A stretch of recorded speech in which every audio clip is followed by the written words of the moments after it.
Désolé, je suis pas habitué d'animer les rencontres. Bonsoir tout le monde.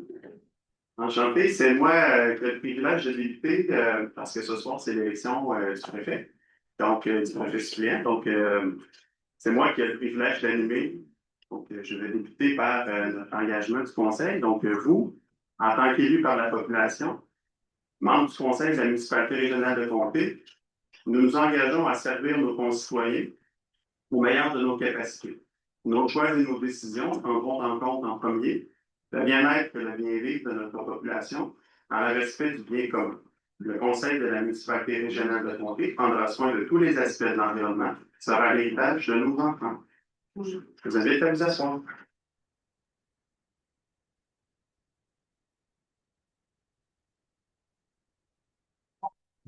Donc, afin de débuter la rencontre, on aurait deux points à ajouter à l'ordre du jour. Donc, en 16.4.1, il y a une proposition d'ajout pour le budget de Récupestrie, pour le budget 2026. Donc, ensuite de ça, il y aurait une motion de félicitation pour point variable à 19.1. Est-ce que la proposition d'ordre du jour, le projet d'ordre du jour est adopté par les membres? Monsieur Perrault. Madame Satt. Le premier point à l'ordre du jour concerne la durée du mandat de l'élection au niveau de la préfecture. Je vais lire la proposition de résolution. Considérant les modifications introduites dans le projet de loi 57 sur la loi sur l'organisation du territoire municipal aux articles 210.25 et 210.28, la durée par défaut du mandat à la préfecture élue au conseil de la MRC est de 4 ans, que le préfet doit être élu dans les 3 mois suivants chaque élection générale de son mandat se termine à l'élection de son successeur. Considérant que pour établir une durée de mandat de 2 ans, une résolution aux 2 tiers des voix est nécessaire, que cette résolution doit être adoptée dans les 3 mois suivant l'élection générale, mais avant l'élection du ou de la préfète, qu'elle ne peut pas être abrogée et est valide pour un cycle électoral. Considérant que ces dispositions entrent en vigueur depuis le 2 novembre 2025, donc il doit y avoir une proposition et un appui que le Conseil de la MRC des sources adopte une durée de 2 ans pour le mandat de ou de la préfète de la MRC. Donc, est-ce qu'il y a un proposeur? Monsieur Bernier, secondaire. Madame Windor. Ça va pour la prise de notes. Donc, on tomberait à la période de la présidence d'élection. Donc, c'est moi qui vais faire office de président d'élection pour la soirée. Donc, je vais juste présenter en fait la méthode électorale. Je vais prendre le temps de la lire. Donc, il va y avoir premièrement une période de mise en candidature. Donc, je vais ouvrir la période de mise en candidature. Par la suite, l'élu voulant occuper le poste de préfet exprime aux autres membres du conseil de la MRC son intérêt à ce moment lors de la mise en candidature. Le président d'élection nomme le ou les candidats en nomination. Donc, l'élection du préfet se fait au scrutin secret, doit être un vote affirmatif à majorité absolue, soit 14 voix et plus, car la possibilité de voix pour le conseil de la MRC est de 26. Chaque tour de scrutin, les bulletins distribués contiennent les noms par ordre alphabétique du ou des candidats mis en nomination.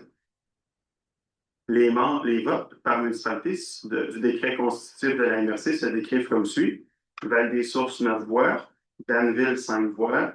Saint-Adrien, 2 voix. Le canton de Saint-Camille, 2 voix. Saint-Georges-de-Windsor, 3 voix. Anne-Sud, 2 voix. Wotton, 3 voix. Après la compilation du premier tour de scrutin, le président d'élection constate le résultat du vote. S'il y a un candidat qui a la majorité absolue, il est déclaré élu.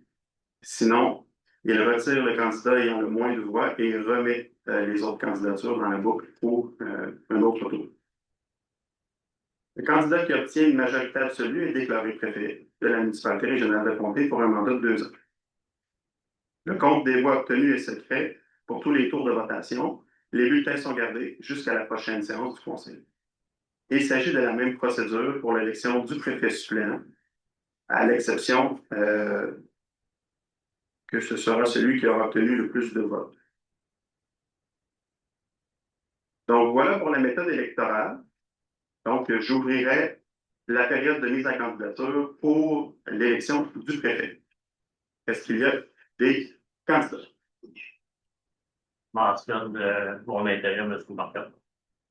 M. Grimard déclare son intérêt. Est-ce qu'il y a d'autres candidats pour l'élection à la préfecture? Ouais. Ouais. Donc, par la présence, je déclare M. Grimard élu à titre de préfet de la MRC des Sources. Appuyé à l'unanimité.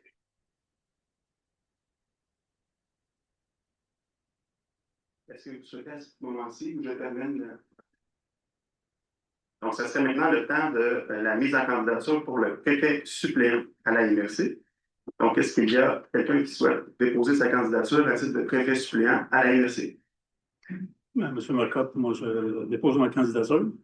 Monsieur Jocelyn Dion dépose sa candidature comme préfet suppléant. Est-ce qu'il y a d'autres représentants qui souhaitent assumer la fonction de préfet suppléant? Voilà. Donc, par la présente, je déclare M. Jocelyn Dion élu par acclamation comme préfet suppléant à la MRC. Donc, mon règne se termine. Donc, je vais maintenant céder la place à notre président de l'Assemblée, qui est le nouveau préfet.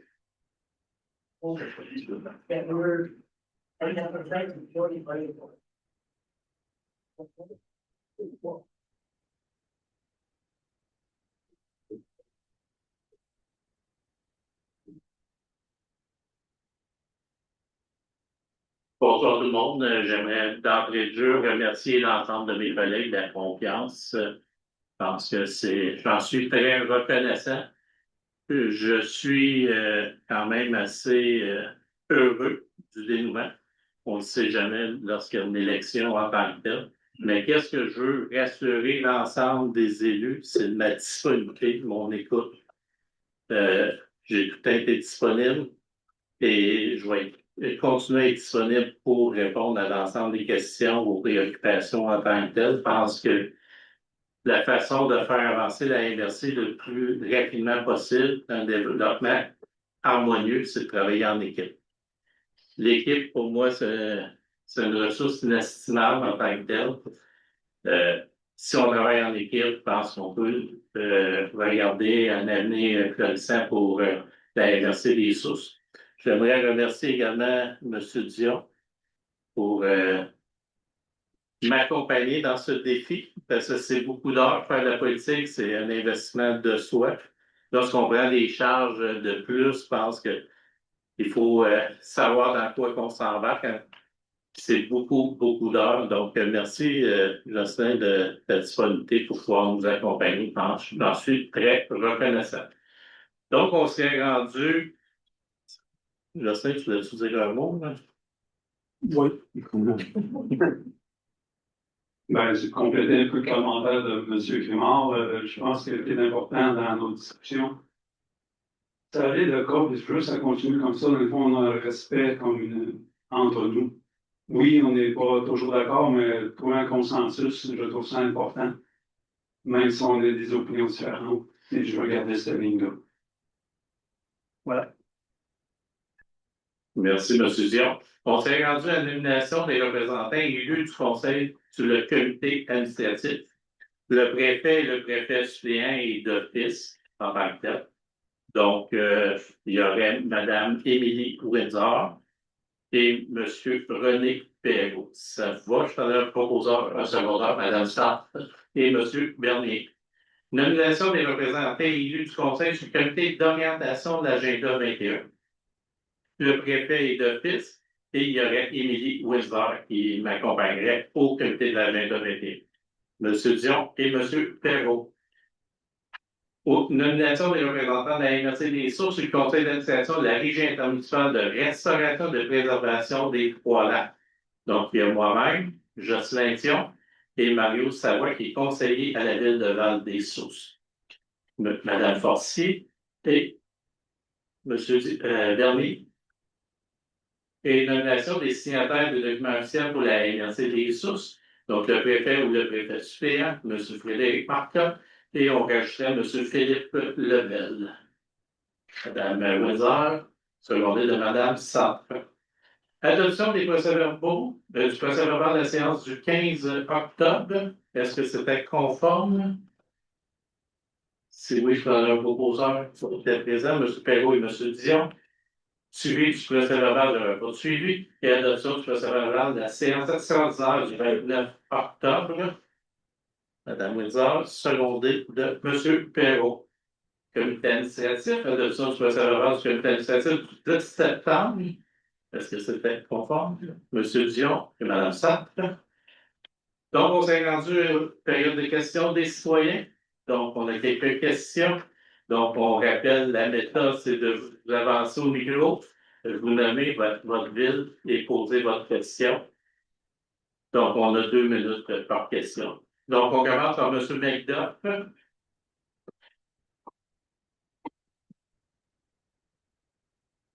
Bonsoir tout le monde.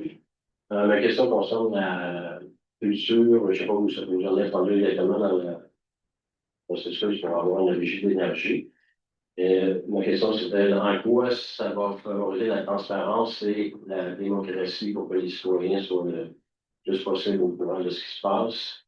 Il y a une question qui va avec ça. Quand il y a des réunions de la régie, quand elle existera, est-ce que c'est ouvert au public? Donc, le mécanisme de fonctionnement va être défini dans le temps, dans les prochaines semaines. Comment on favorise la démocratie? Chacune des municipalités membres, il y a un représentant élu et il y a le directeur général en tant que tel qui siège à la régie. Est-ce que c'est public? Est-ce qu'on peut assister à ces réunions? Les règles vont être établies dans les prochaines semaines. Il y a une autre régie qui existe actuellement. Est-ce que la régie pour les matières résiduelles, est-ce que c'est public? Une régie, c'est une municipalité à part entière, à l'exception qu'elle n'opère que sous une seule compétence. Par exemple, la régie des Hameaux, la tenue des conseils d'administration est publique, le calendrier doit être publié, la même chose. La régie de récupération de l'Estrie, par exemple, c'est la même affaire. Donc, les conseils d'administration sont publics. Fait que, ça risque d'être ça. la régie de l'énergie va avoir un conseil d'administration public aussi. Même chose. Okay. Ça va? Monsieur Mérien de Saint-Camille.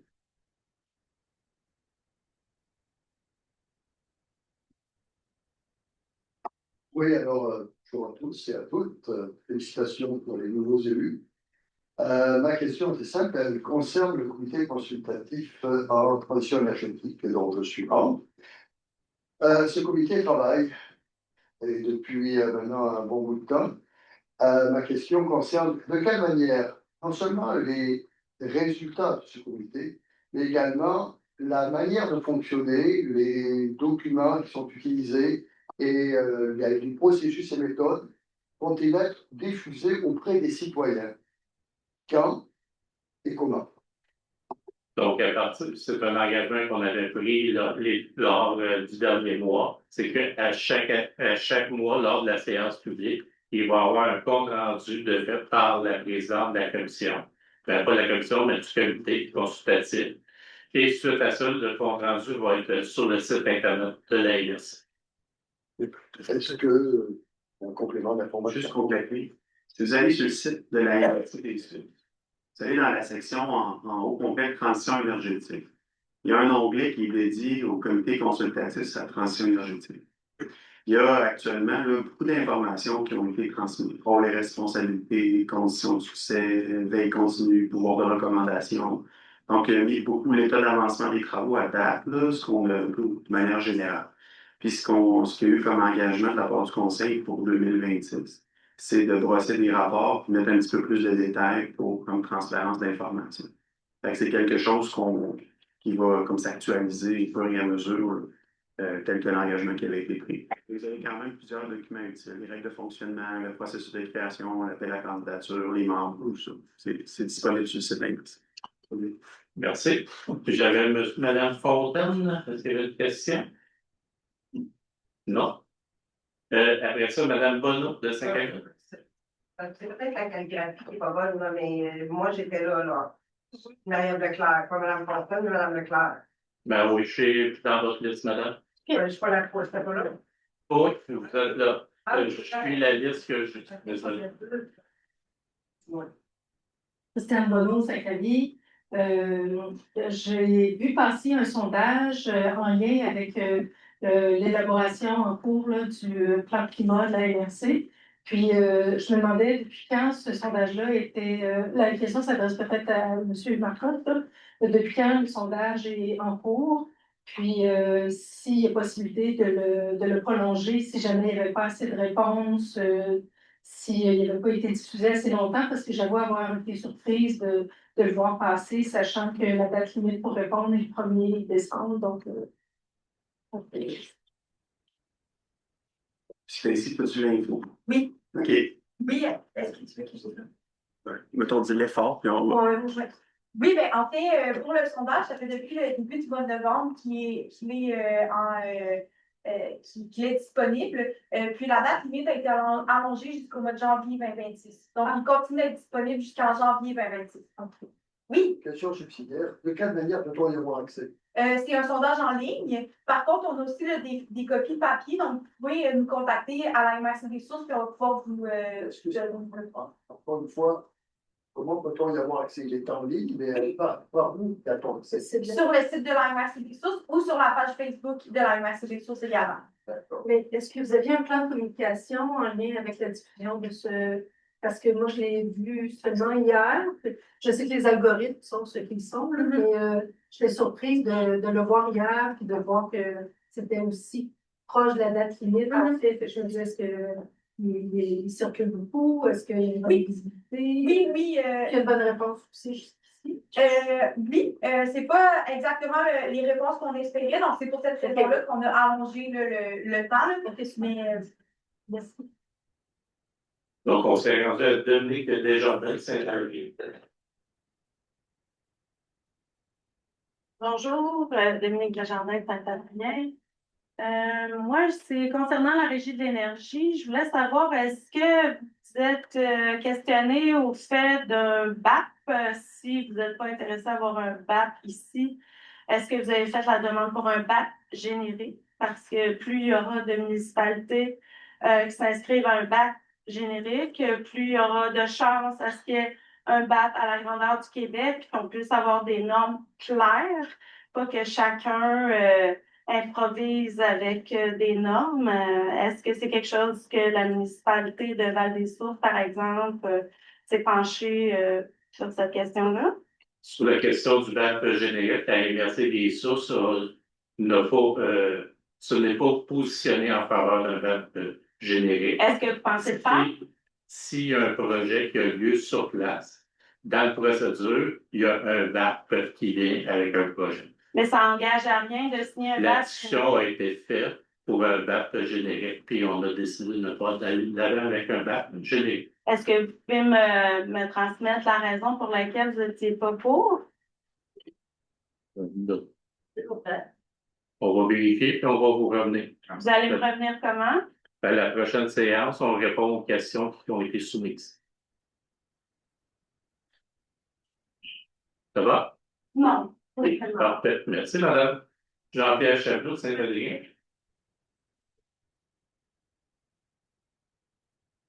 Je répète pas mon nom, vous venez de le nommer. Je suis très intéressé à la chose publique, puis je participe à mes conseils municipaux. J'ai été un peu interpellé par la question de la récente question de l'énergie. J'ai deux aspects que je veux soulever, un aspect de démocratie, puis un autre aspect qui est plus en lien avec les questions économiques. Mais le premier aspect, d'abord au niveau du processus d'implantation, j'ai été un peu frustré, même si je vais à tous mes conseils municipaux, je n'ai pas entendu parler à l'avance que ça s'en venait. J'ai entendu aux nouvelles qu'il y avait ce projet-là. Et de fait, à mon conseil municipal, il y a eu un vote qui a été pris pour la création de la Régie de l'énergie. Mais il n'y a pas eu d'information qui a été diffusée avant. Et moi, j'ai posé des questions. J'ai dit, mais c'est pas vite un peu. Il y a une démarche d'agenda 21 qui commence. C'est des enjeux de développement du territoire. Pourquoi qu'on n'attend pas de faire le processus jusqu'au bout pour s'impliquer? Mais bon, je pense qu'il y avait ce que j'ai senti, c'est qu'il y avait un enjeu de temps. Je ne sais pas si c'est parce que les sélections s'en venaient, mais il y avait un enjeu de temps, fait que la décision a été prise sur le champ. Mais on m'a dit, c'est transparent. Tu peux avoir l'information. J'ai demandé l'information, j'ai eu l'information. Et c'est à la séance d'après que j'ai pu faire d'autres commentaires en ayant lu le protocole. Et ce que j'ai déploré, c'est que dans le protocole lui-même, il y a plusieurs accros à la démocratie. D'abord, le premier, le deuxième attendu, présume que toutes les municipalités qui deviennent membres de la régie s'engagent avec l'intention de développer des projets énergétiques. Moi, j'ai pas vu c'est majeur comme enjeu, puis j'ai pas vu le débat public et avec le résultat qui mène à la décision de créer une régie d'énergie et d'y adhérer comme municipalité. Ça a été la première friction. Le deuxième commentaire, c'est que on ajoute une couche de plus qui éloigne tout le processus du citoyen. Je comprends qu'il y a des raisons d'efficacité pour la gestion. Les régies, c'est fait pour gérer les choses. Mais là, on a quelque chose qui est particulier, puis on éloigne le citoyen des décisions. Il restait comme ultime moyen d'intervention pour un citoyen de bloquer un règlement d'emprunt quand il venait le moment d'emprunter. Avec le protocole qu'on a, la régie, elle a pouvoir d'emprunt. Donc, on n'a plus besoin de passer par les règlements d'emprunt des municipalités. Oui.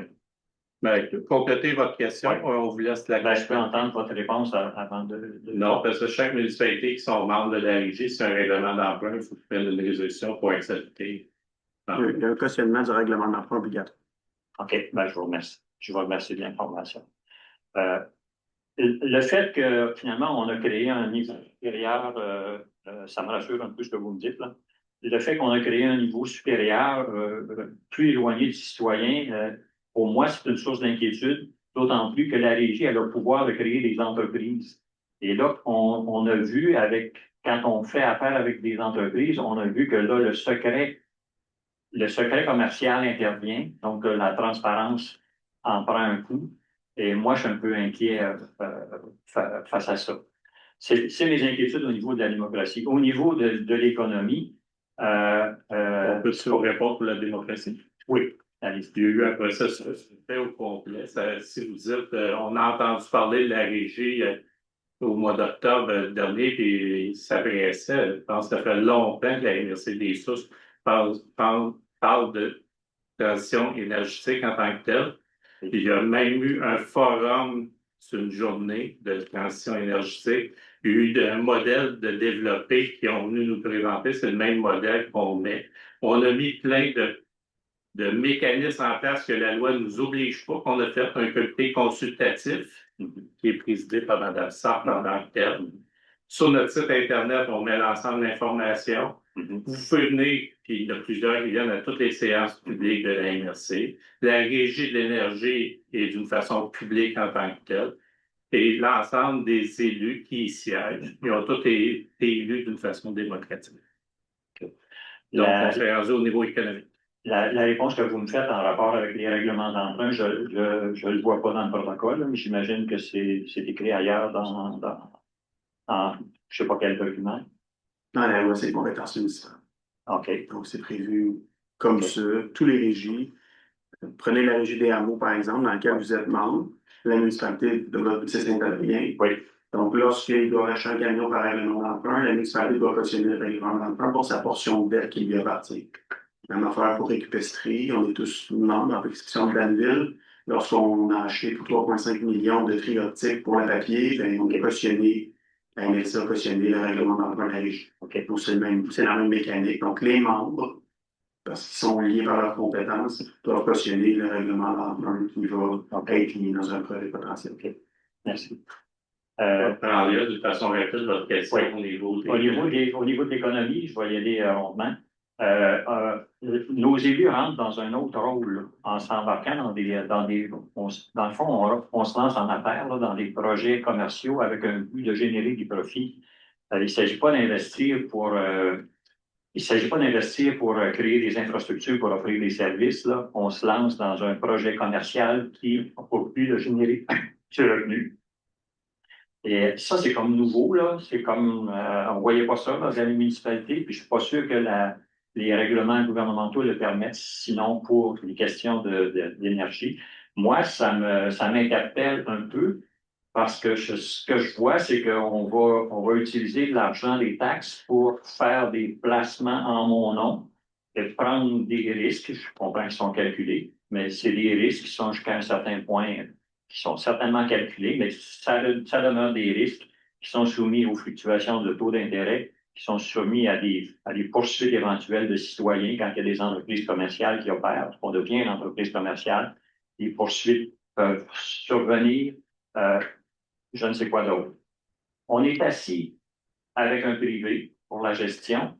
Le privé a toutes les compétences, c'est son domaine. Moi, j'étais en affaires. Je me suis lancé en affaires dans un domaine que je connaissais.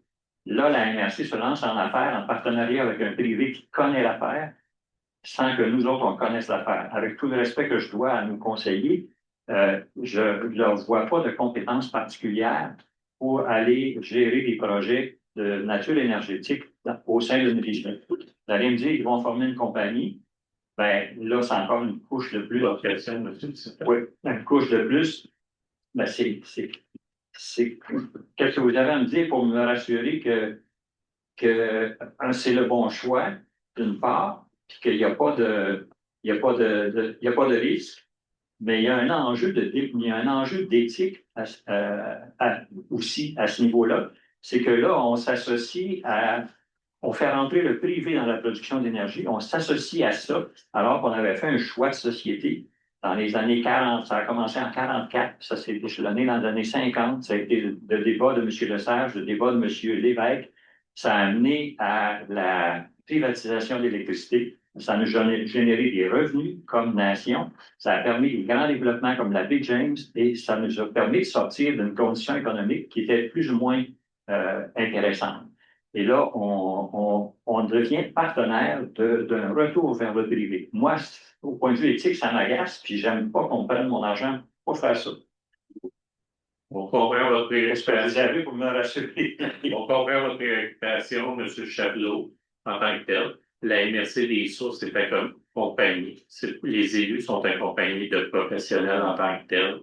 Il y a des audits de fait lorsqu'il y aura un plan d'affaires de déposé par les promoteurs en tant que tel. Mais il y a des ressources compétentes qui nous accompagnent de façon constante en tant que tel. Merci. C'est de la compagnie ou de l'indépendant? Indépendant.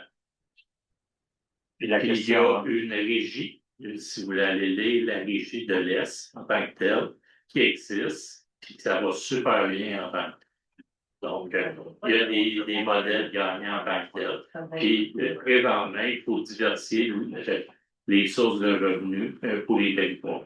la question des sources de revenus, je pense qu'il y a vraiment un problème de financement dans les municipalités. Je le vois très bien comme vous. Mais je pense qu'il faut prendre la source. Le gouvernement nous invite gentiment à aller dans des projets commerciaux pour le manque à gagner plutôt que de revoir le pacte fiscal. Mais je pense que ce qu'il faudrait faire, c'est revoir le pacte fiscal et non pas s'en aller dans des projets commerciaux pour avoir plus d'argent, par mon opinion.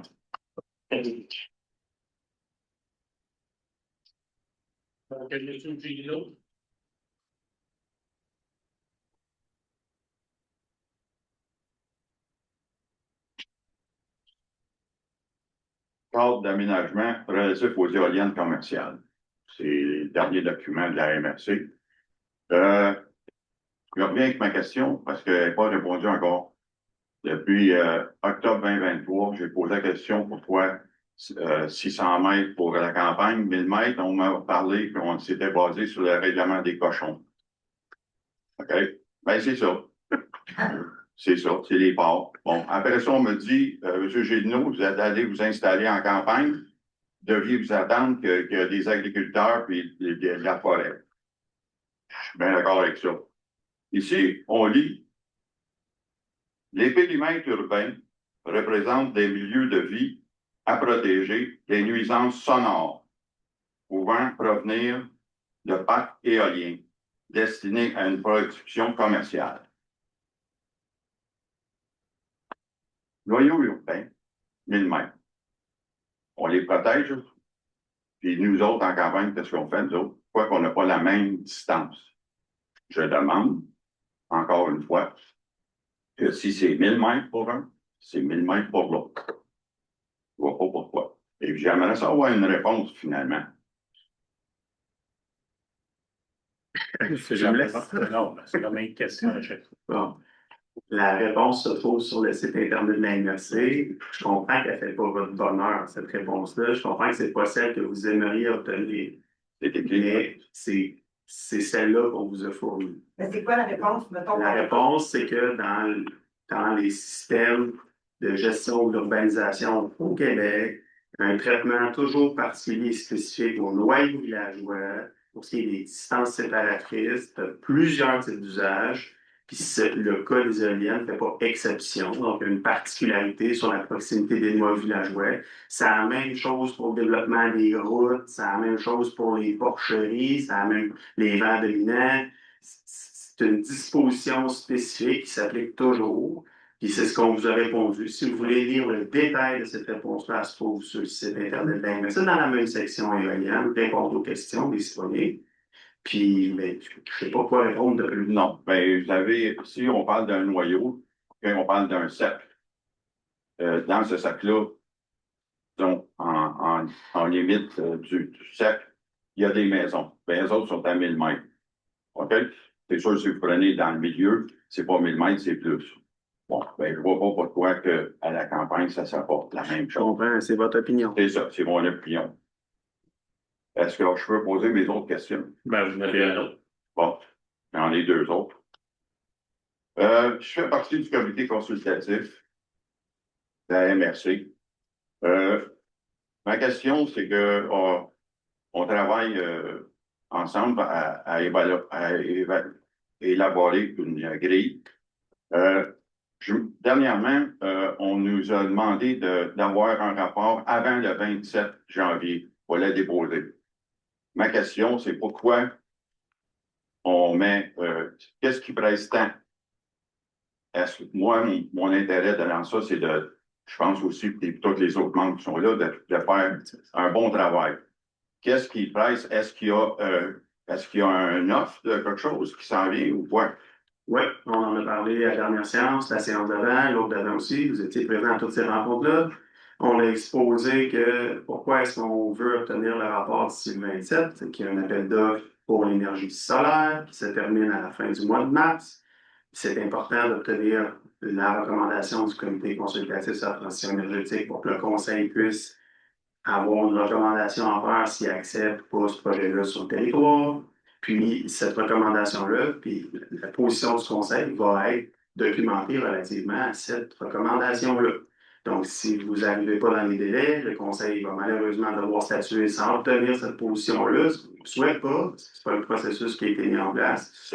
Donc, ça, on vous l'a tout expliqué déjà. Non, bien là, vous éclairez plus sur la lanterne. Dans le sens que si, mettons, on n'est pas prêt, là, moi, je chantais que, mettons, moi, je veux faire un bon travail. Je voulais pas bâcler ça. Je pense pas que c'est ça qu'on est en train de faire. Mais là, je comprends votre affaire. Si on n'est pas prêt, vous allez décider quand même. C'est ça. Oui, parce que le pouvoir du CCT, c'est un pouvoir de recommandation, c'est un pouvoir décisionnel. Oui, c'est le conseil qui a le pouvoir décisionnel. S'il n'y a pas de recommandation, il va falloir qu'il statue quand même. D'accord. Merci. Monsieur Pellerin. Richard Pellerin, Saint-Georges-de-Windsor.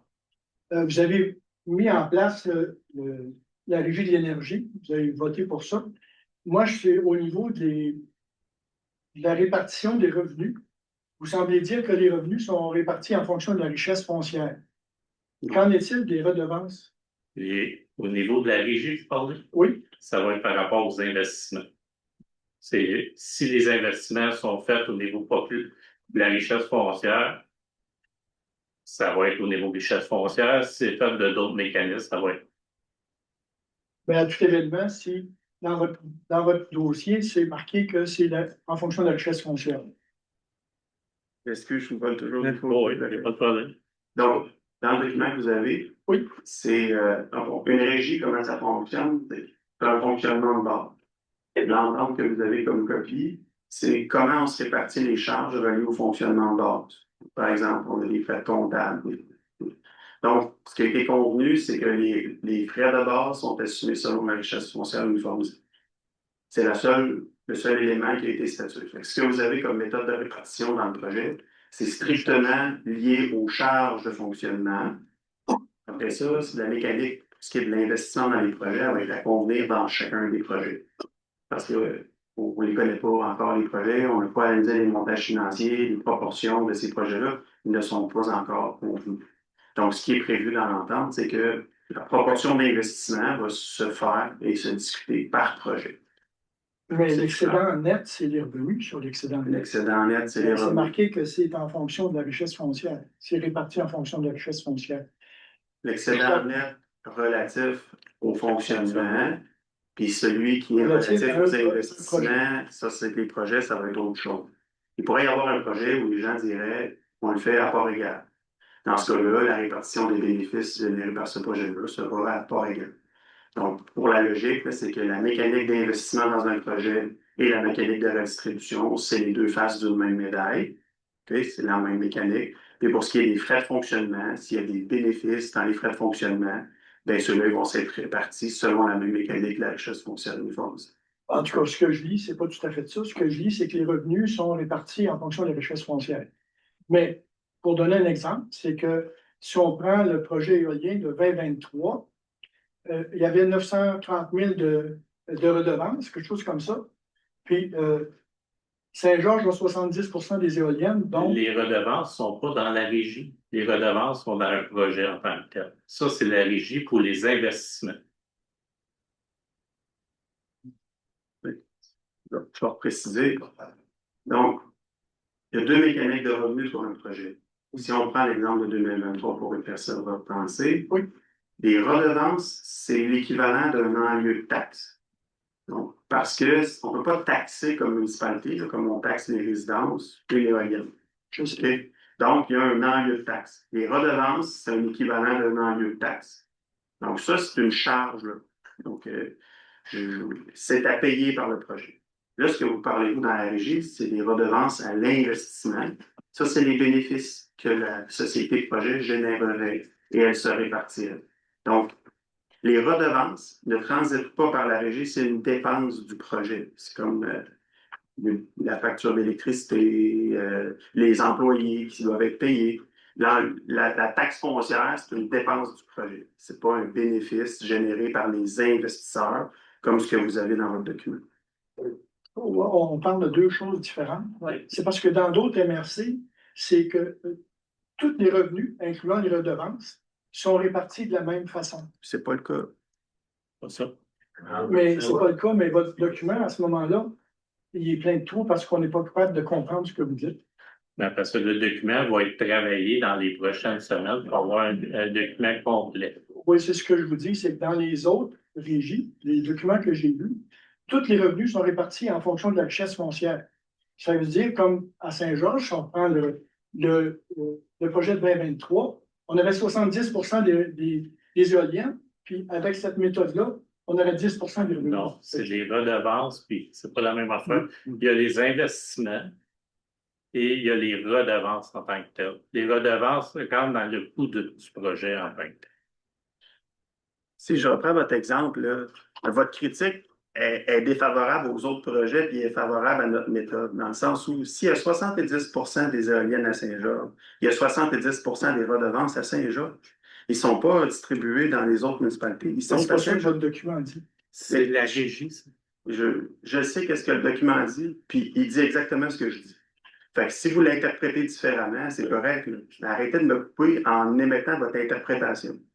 Donc, les redevances, ils ne sont pas dans l'entente intermunicipale pour la régie de l'énergie. Les redevances sont dans les municipalités où les projets auront lieu parce que c'est un enlieu de taxes. Point barre. Puis après ça, au niveau des redevances d'investissement, c'est proportionnel aux investissements. Ça, Point barre. Ça va? Fait que, juste pour bien comprendre, c'est que la régie n'a pas la même mise sur les redevances. Fait que si on a 70% des éoliennes, on va avoir 70% des redevances. 70% des redevances. Tout à fait. Ça ne sera pas changé par Ça ne sera pas changé du tout. OK. Merci.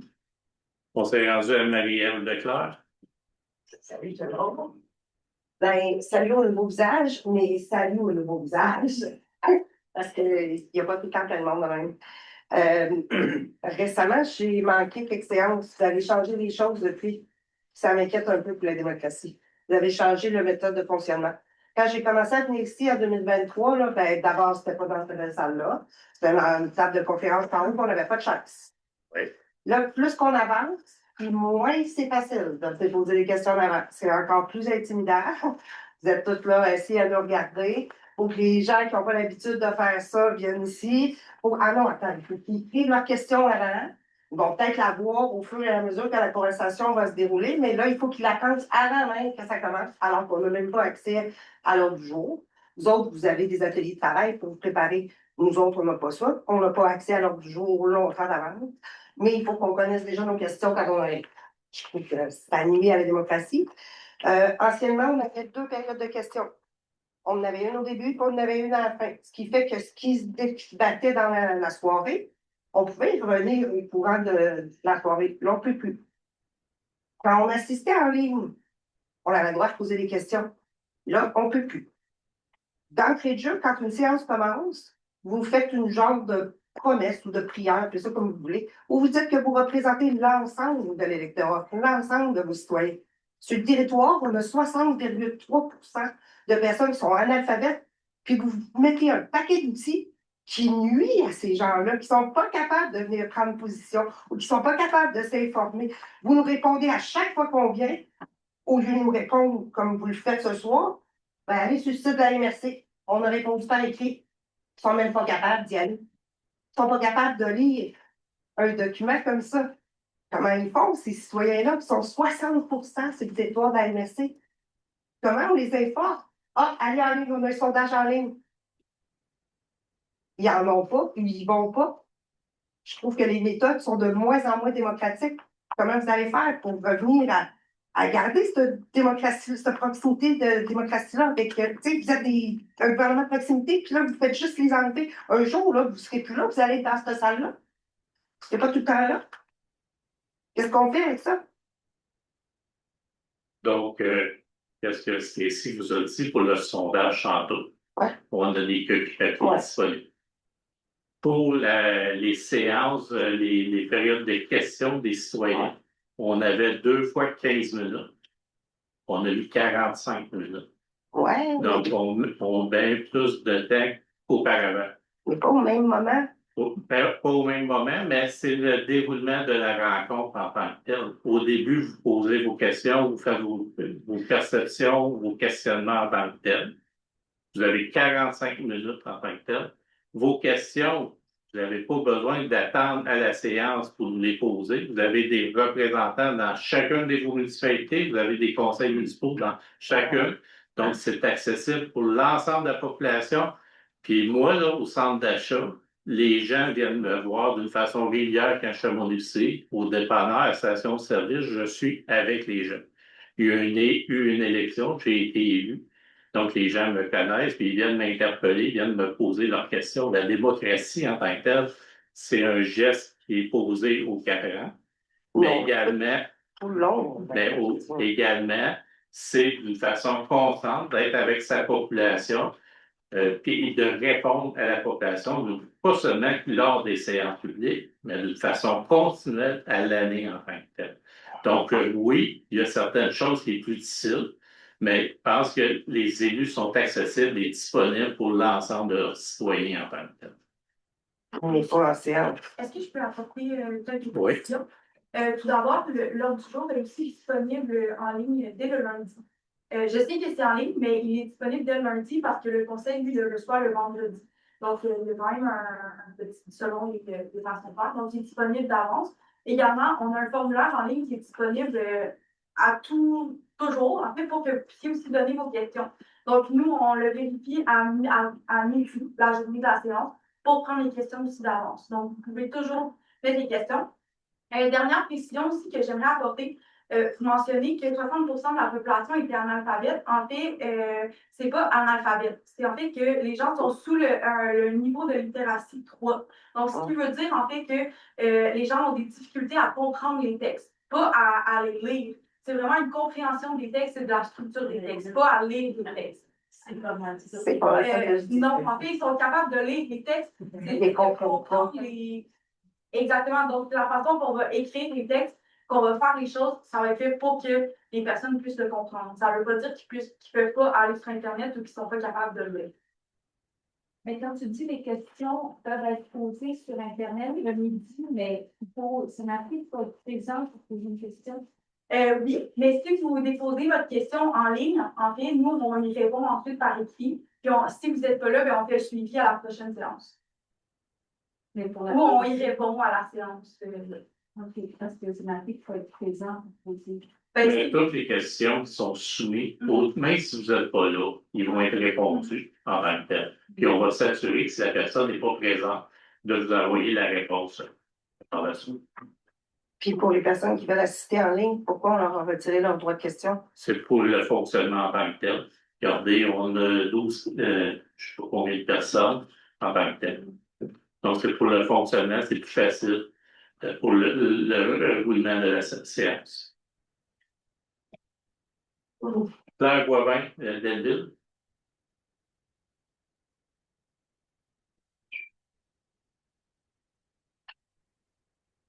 Bonsoir, merci.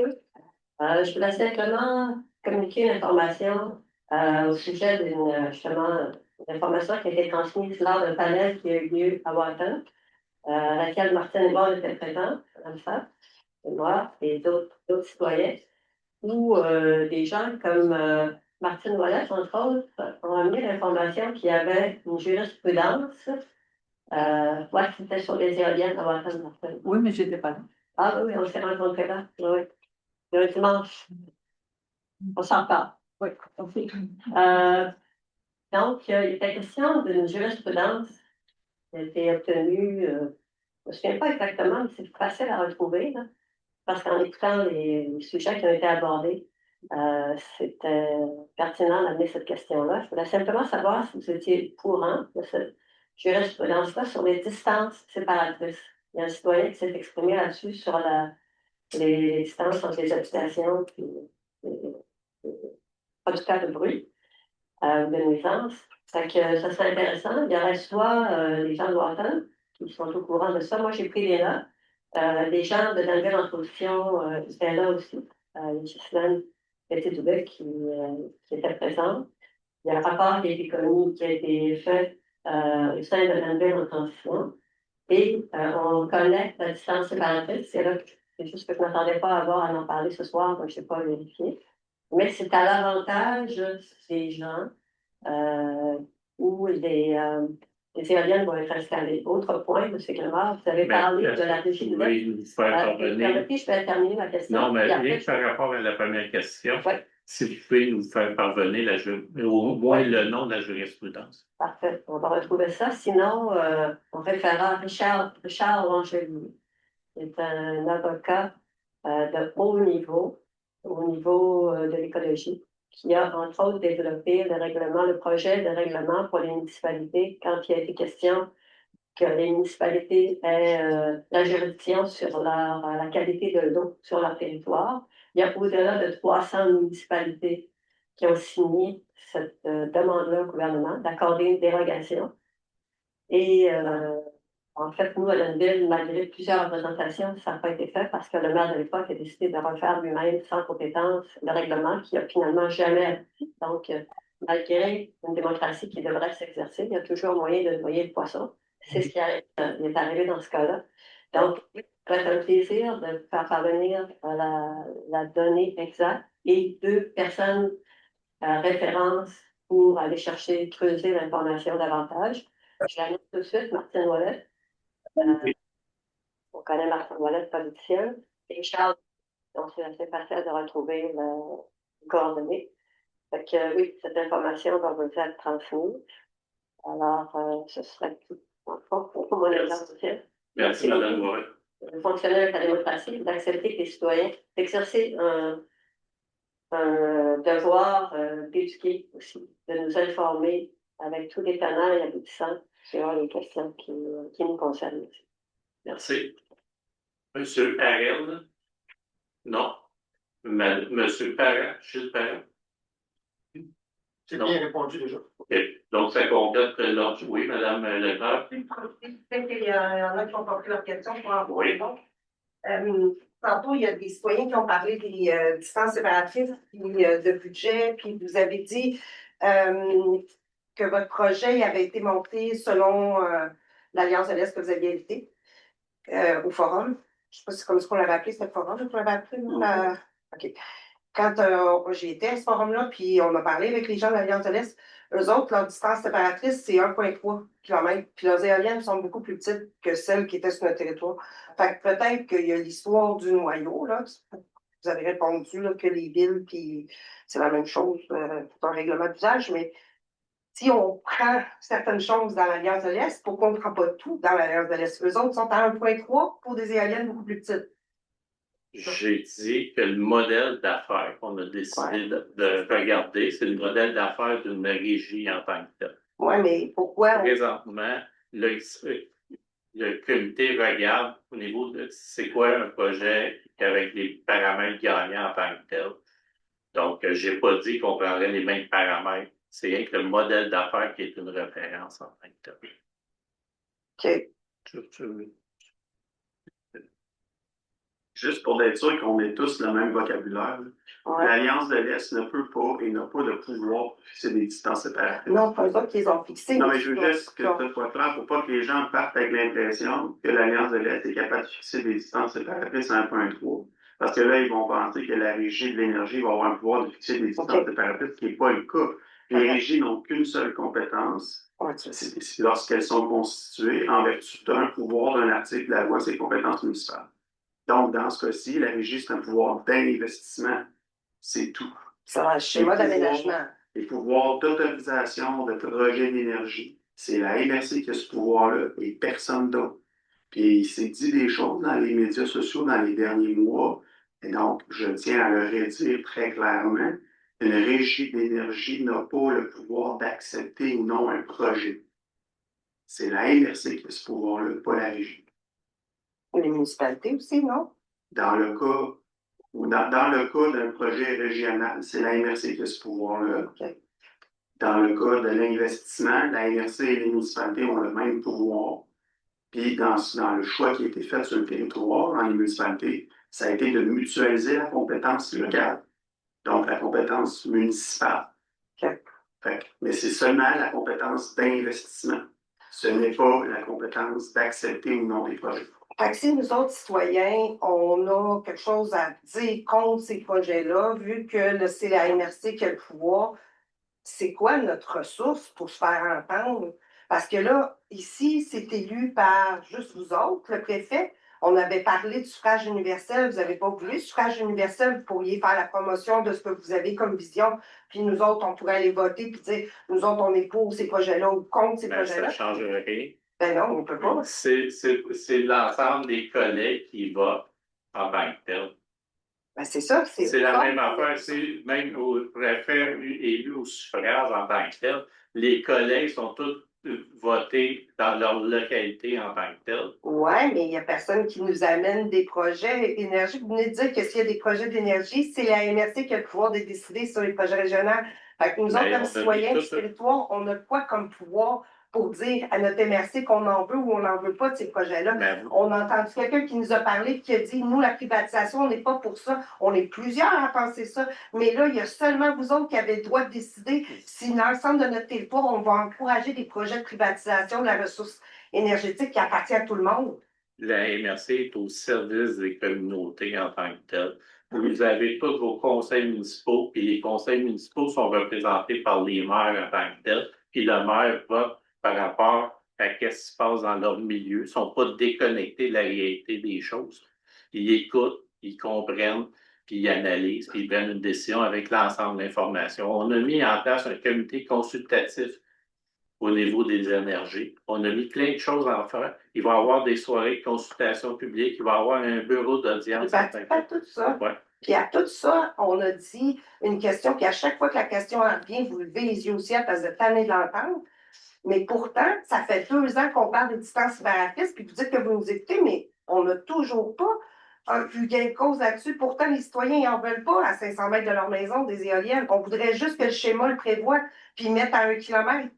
Mais je pense que lorsqu'il y aura un projet de déposer, on verra le projet qui sera déposé. Puis là, on dit que toutes les éoliennes vont être à 500 mètres.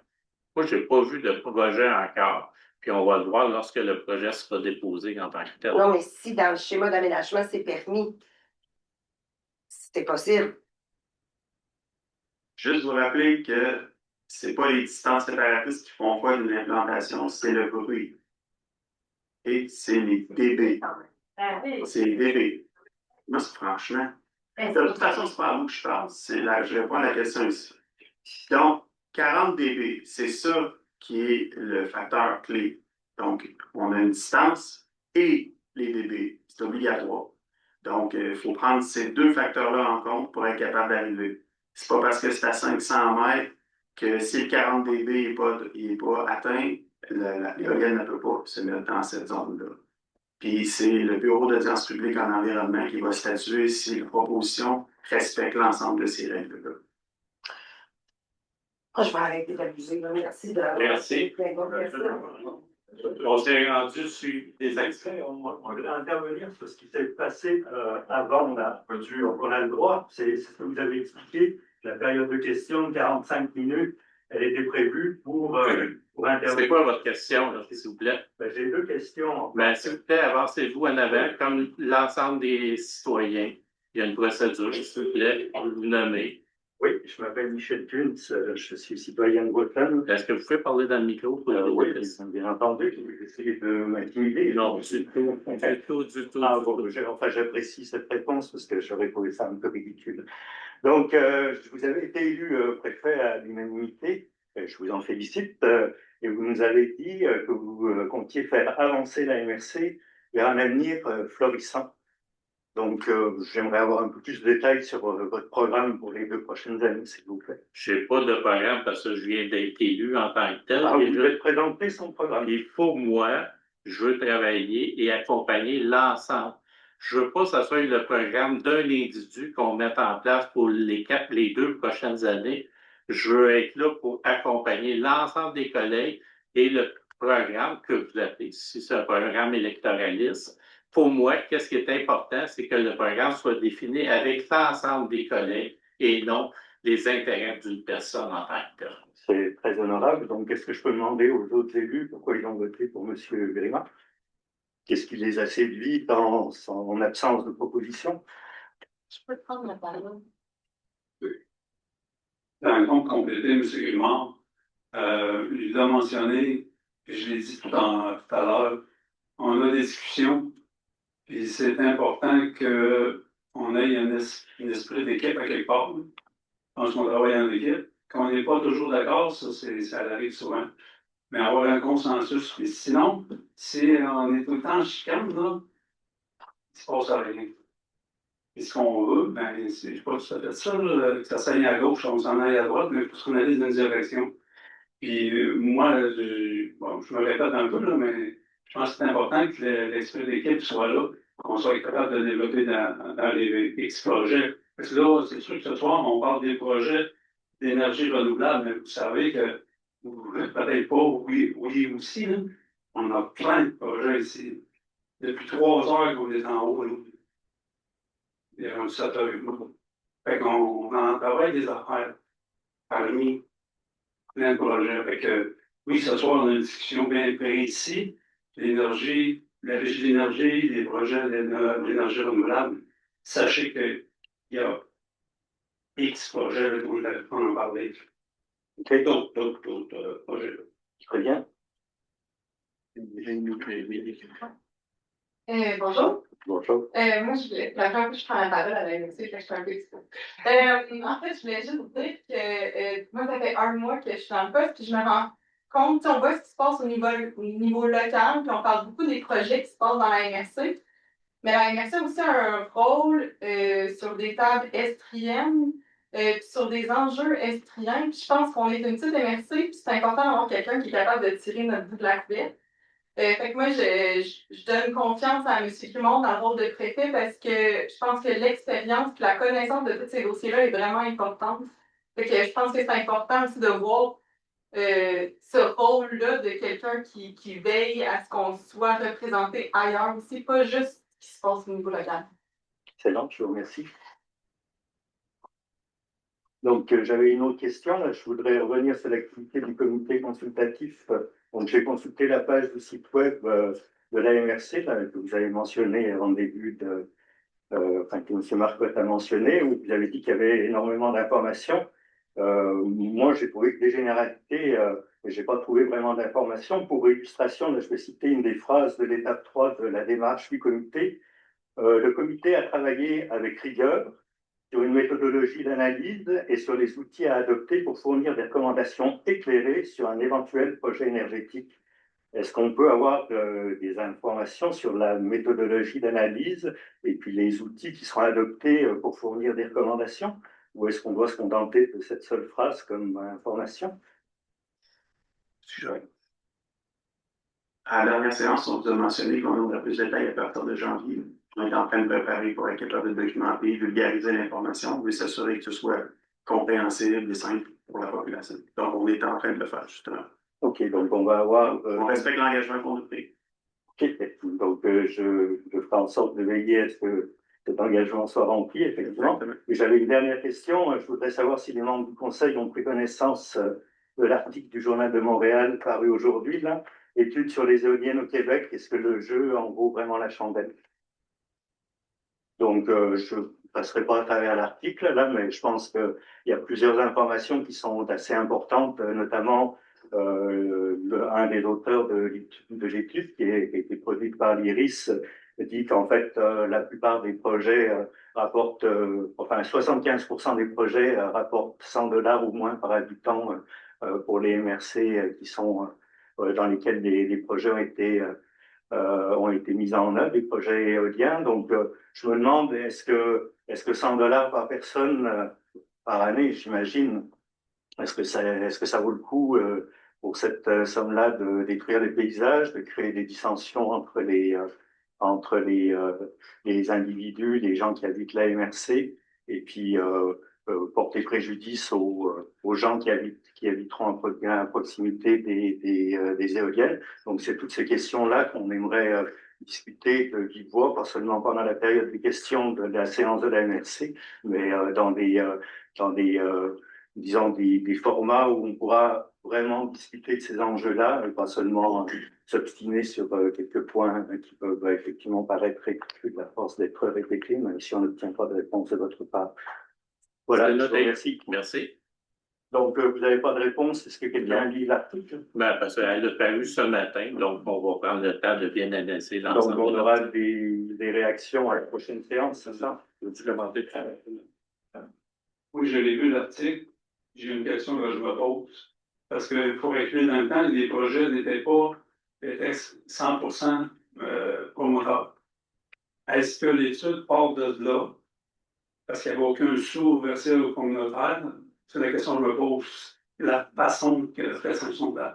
Et effectivement, et donc j'imagine que vous allez prendre ces informations dans vos réflexions sur le développement éventuel d'un projet. Ce sont des données nouvelles qui ont été produites et dont on n'avait pas connaissance jusqu'à maintenant. Donc je pense que c'est quelque chose qui est vraiment important. Et en fait, j'invite la population à prendre connaissance aussi à la fois des analyses et des enjeux qui sont soulevés dans cette étude, qui me paraissent tout à fait pertinentes dans les circonstances.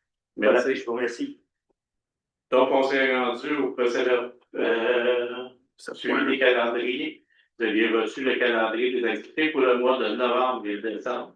C'est un document qui est déposé pour information. L'adoption du calendrier des rencontres du Conseil pour 2026. Le calendrier des rencontres du Conseil pour 2026 est déposé pour adoption et prenez note que les séances publiques à partir de 2026 seront à 19h. À place de 19h30, 19h.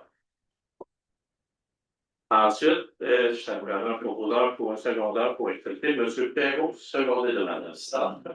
Correspondant demande d'appui à la Corporation de développement socio-économique de Stock pour l'acquisition et la préservation de l'ancien Saint-Anne. Donc, on avait pris une orientation de ne pas appuyer cette demande en tant que proposée par M. Dion et Mme Fortier. Équipement automatique, parc régional d'autorisation de signature relative à la reconnaissance de la MRC à titre de producteur forestier, M. Lebel. Est-ce que tu peux prendre le micro? Oui, c'est ça. Ah, c'est bon.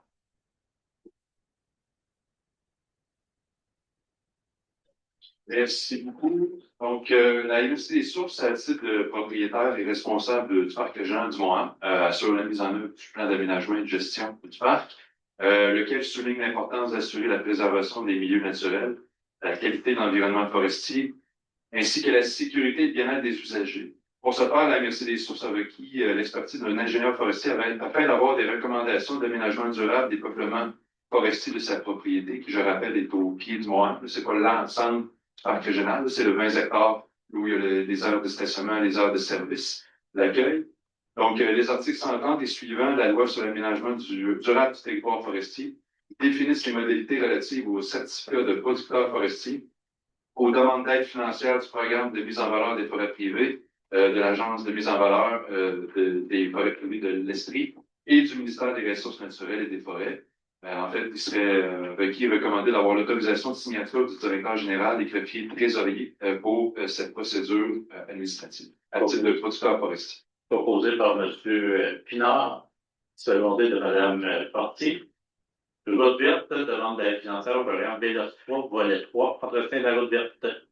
Donc, comme à chaque année, la MRC des sources est gestionnaire et responsable de l'entretien de la route verte. Il s'agit ici de faire une demande d'aide financière au ministère des Transports pour un montant total de 25 375 au programme volet 3, mais du programme VELOS 3 du ministère des Transports. Il s'agit ici de 50% du total du budget qui est prévu selon les modalités du programme. Donc, parmi les dépenses prévues, il y a les charges salariales du préposé, l'entretien du coordonnateur, l'entretien de la pelouse, l'achat, l'entretien de l'équipement, matériel roulant, du fait d'administration pour l'entretien de notre belle route verte. Proposé par Mme Windsor et M. Perrault. Autorisation pour dépôt de programme BELOS3, volet 1, pour le tronçon Denville-Val-des-Sources. Depuis 2023, la MRC des Sources s'engage dans un plan vélo. Dans le plan vélo, il y avait une première priorité qui était de développer un peu plus l'offre vélo sur le territoire, notamment en profitant de l'axe cyclable de la route verte qui était l'épine dorsale. On voulait l'utiliser comme étant l'épine dorsale pour venir vers l'intérieur de la MRC. Donc, un des points d'entrée les plus intéressants à développer en phase 1, c'était le tronçon cyclable Danville-Val-des-Sources. Et ensuite, on va pouvoir déployer plus loin sur le territoire. Donc, on s'était engagé à rentrer dans ce projet-là. On avait fait un plan d'aménagement et de gestion aussi de ce tronçon cyclable-là, qui effectivement, présentement, est cyclable, mais l'entretien et tout ça, à travers le temps, c'est un peu dégradé. On souhaite qu'il y ait plus de personnes qui puissent s'intégrer dans cette voie-là et le reconnaître comme un embranchement secondaire à la route verte pour avoir le financement de l'entretien aussi du ministère des Transports. Donc, il y avait besoin d'avoir un peu plus d'expertise d'ingénieur civil pour connaître un peu les modalités là, pour s'assurer qu'on ait une accréditation route verte en branchement secondaire. Donc, c'est ce qu'on a fait là, cette année. Donc, on était prêt là, à déployer à l'autre phase, qui était une phase d'aller chercher le financement pour le mettre à niveau, pour la mise à niveau. Donc, c'est une autorisation qui serait requise pour un dépôt au programme VELOS3, mais le volet 1, celui-là, pour réaliser la phase 1 du projet du tronçon cyclable Danville-Val-des-Sources. Donc, c'est les dépenses admissibles, les coûts total estimés et des dépenses admissibles pour la phase 1, c'est 1 441 830 $. Donc, c'est des montants quand même importants, mais on veut avoir une aide financière du ministère des Transports pour assumer ces coûts-là. Donc, l'essentiel du projet consiste à mettre au nombre de tronçons cyclables afin d'en faire un produit d'appel touristique. Donc, pour profiter de cette belle infrastructure et de cette belle activité qu'est le vélo en transport actif, qui serait intéressant, entre autres, pas seulement pour le tourisme, mais aussi pour le transport actif entre les deux noyaux urbains qui seraient d'intérêt sur le territoire. Donc, la contribution de la MRC pourrait prendre la forme de nos fonds FRR ou de quelque part, afin de respecter les modalités du programme à définir là, du moment qu'on était dans le programme. Donc, un beau projet ici que je recommanderais fortement. Merci, M. Leville. Proposé par Mme Forcier. M. Perron. Tourisme culture, le gouvernement du droit de passage 39 rue des Dépôts au club de motoneige des Bois-Francs. Donc, ça fait plusieurs années là, qu'on donne un droit de passage sur la route verte. Donc, la piste cyclable qui existe à la station jusqu'au chemin Saint-Cyr pour permettre là, la piste de motoneige sur la route verte à l'Anglais. Proposé par Mme Windsor. Culture, dépôt au final au programme enfant télécommande 4. Donc, le programme du ministère de la Culture et des Communications, qu'on appelle le PEP, donc ça va nous donner de l'énergie, protéger notre patrimoine. Donc, ça permet au MRC de déposer des programmes d'aide financière pour la protection du patrimoine au ministère de la Culture et des Communications. Il y a plusieurs volets, là. J'espère que je ne vais pas perdre personne en chemin. Donc, volet 1, c'est acquisition de connaissances. Volet 2, c'est se doter d'expertise. Le volet 3, c'est la planification. Et le volet 4, c'est les travaux de préservation et de restauration. Donc, à la suite de la consultation des partenaires sur le territoire de la MRC, les besoins financiers totaux ont été évalués à 5 46 666 $ répartis dans les volets 1, 3 et 4.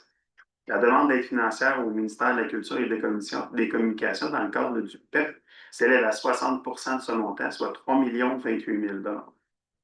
Donc, la contribution du milieu prévue, soit la balance de 2 18 666, sera assumée par les divers partenaires municipaux et privés. Le rôle de la MRC en tant que demandeur est de recevoir les fonds du ministère de la Culture découlant de cette entente, de les redistribuer auprès des partenaires selon les modalités de cette fameuse entente et d'en assurer le suivi et la reddition de compte auprès du ministère de la Culture. C'est la même mécanique à peu près qu'on retrouve dans l'entente culturelle lorsqu'on finance des projets à nature culturelle. Mais là, ici, c'est vraiment pour la protection du patrimoine et des objectifs de protection du patrimoine. Aujourd'hui, l'étape, c'est qu'on envoie notre liste de demandes au ministère de la Culture. On espère qu'elle va être acceptée en totalité. Mais on pense qu'on va entrer dans une phase de négociation avec le ministère de la Culture pour être capable d'aller voir ce qu'on va être capable d'obtenir de leur part et des budgets disponibles. Donc aujourd'hui, l'orientation, c'est sur les enlignements budgétaires présentés ici. Proposé par Mme Sartre, de cette part de patrimoine et M. Finard. Développement territorial, le fonds régional, le rapport d'activité au fonds FRR, le fonds région ruralité pour le volet 2. Bon, pour faire simple, un arrimage d'année financière. L'année financière gouvernementale est du 1er avril au 31 mars. L'année financière municipale est du 1er janvier au 31 décembre. Dans le cadre de notre dernière entente intermunicipale, on a la couverture du mois de janvier jusqu'au 31 mars pour s'assurer de rééditionner l'ensemble des sommes qu'on a reçues. Dans ce cas-ci, c'est une réédition de compte relative à nos engagements financiers, ressources humaines et la finalité de la dernière entente. C'est 1 146 843. Donc, à titre d'exemple, il y a plusieurs projets dans les municipalités locales que vous avez vu réaliser dans les derniers temps, quelques annonces qui ont eu lieu, des investissements dans des parcs, des investissements dans les parcs écoles. Donc, il y a vraiment un détail. Vous allez pouvoir trouver le rapport sur le site Internet de la MRC. Donc, c'était les derniers engagements de cette entente-là, qui se terminait au 31 mars 2025. La nouvelle entente débute du 1er avril. C'est une entente de 3 ans. Les prochains projets qu'on va annoncer dans lesquels la MRC va faire des investissements, ça va être dans le cadre du FRR encore. Vous allez entendre ça souvent. C'est les principaux leviers financiers de projets que la MRC a à sa disposition. Merci, M. Marcotte. Proposé par M. Bernier et Mme Sartre. Conseil en transport collectif et adapté, autorisation de signature d'entente intermunicipale concernant le projet d'acquisition d'implantation et de gestion financière d'un système intelligent de gestion du transport des personnes pour la ST.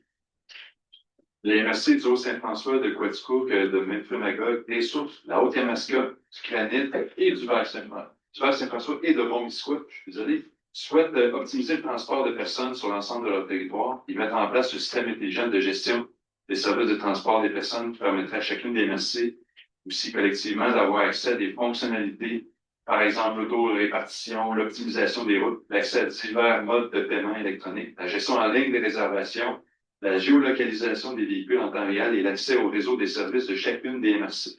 Pour atteindre un tel objectif, il est primordial que le système intelligent de gestion des services de transport de chacune des MRC soit similaire et permette le partage de certaines données pour permettre l'interconnexion en partageant le même langage. Les MRC ont convenu que c'est la MRC de Bromissisquoi qui serait mandatée pour assurer la coordination et la gestion du projet. Il est donc demandé au Conseil de ces MRC d'approuver l'entente intermunicipale concernant le projet d'acquisition, d'implantation et de gestion financière d'un système intelligent de gestion du transport des personnes qui a autorisé le préfet, le directeur général et le trésorier à signer la dite entente. Proposé Mme Forcier, secondé de M. Dion. Aménagement de territoire, schéma d'aménagement, concordance réglementaire pour la municipalité de Saint-Adrien en vertu de l'article 59 de la loi sur l'aménagement et l'urbanisme. Les municipalités doivent adapter leur réglementation municipale afin de s'arriver au schéma d'aménagement des MRC. Les règlements suivants s'inscrivent dans le contexte d'un concordance réglementaire. On commençait la conformité, règlement 400, plan d'urbanisme et de développement de M. Lebel. Donc, pour le plan d'urbanisme, c'est le document qui édite de façon générale la vision de développement de la municipalité, mais toujours en concordance aussi avec celle régionale au niveau du schéma, mais qui détaille plus précisément les volontés de développement pour une municipalité. On y détaille aussi tout ce qui concerne les grandes les affectations du territoire, on pourrait dire les grandes zones résidentielles, industrielles, et ainsi de suite. Là. Pour ce qui est présent, c'est pour Saint-Adrien, mais c'est pour vous illustrer un peu les grandes fonctions du territoire. Et dans le fond, dans ce plan d'urbanisme-là, à Saint-Adrien, il y a aussi un plan particulier d'urbanisme ici pour le cœur villageois. Donc, je tiens à souligner, là, c'est un ajout qui n'était pas obligatoire, mais la municipalité de Saint-Adrien a été plus loin pour se donner vraiment une vision plus stratégique de son noyau villageois. Donc, je tenais à le souligner. Donc, après analyse ici par les équipes administratives, je recommanderais la conformité au schéma d'aménagement pour ce qui est du plan d'urbanisme. Mme Forcier, selon M. Perrault, la conformité règlement 401, zone des zonages et lotissements.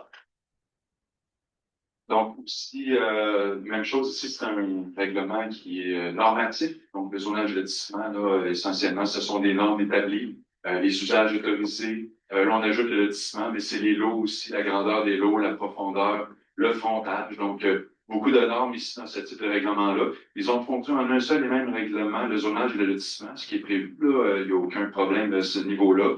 Et aussi, ils vont avoir, au point de vue du citoyen, une meilleure pas transparent, mais clarité des règlements, étant donné qu'ils ont établi un tableau complet. Donc, par zone, toute personne peut connaître la zone dans laquelle elle est. On pourra voir à travers un tableau les différents règlements qui s'appliquent à son terrain ou à sa zone, ce qui est quand même particulièrement intéressant. Ça a été un gros travail pour l'urbanisme, mais les citoyens ont pu à se pencher sur des livres de règlements, à s'y retrouver. Là, c'est un ajout très intéressant. Donc, après analyse par les équipes administratives, je recommanderais aussi la conformité pour le règlement de zonage et lotissement de la municipalité de Saint-Adrien. Proposé par M. Pinard et Mme Sartre, les conformités règlement 402 de construction. Donc, ici aussi, un règlement normatif qui concerne les constructions, résidences et toutes autres constructions. Donc, après analyse d'équipe administrative, je recommanderais la conformité pour ce règlement. Proposé par M. Bernier, secondé de Mme Forcier, la conformité, le règlement 403, permis et certificats et conditions d'édition de permis de construction. Comme le mentionne le titre, c'est un règlement aussi qui mentionne toutes les modalités d'émission des permis, certifie toutes les conditions par rapport aux permis de construction. Après analyse par l'équipe administrative, il serait recommandé d'accorder la conformité pour ce règlement de Saint-Adrien. Mme Forcier et Mme Sartre, conformité règlement 404, plan d'implantation et intégration architecturale. Merci beaucoup. Donc, pour l'acronyme, souvent on l'entend, c'est les PIIA. Donc, c'est tout ce qui concerne ici un règlement à caractère discrétionnaire. Donc, on n'est pas sur du normatif.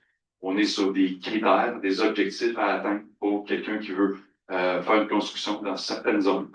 Donc, c'est pour assurer la qualité des bâtis. Quelquefois aussi, c'est concernant l'affichage.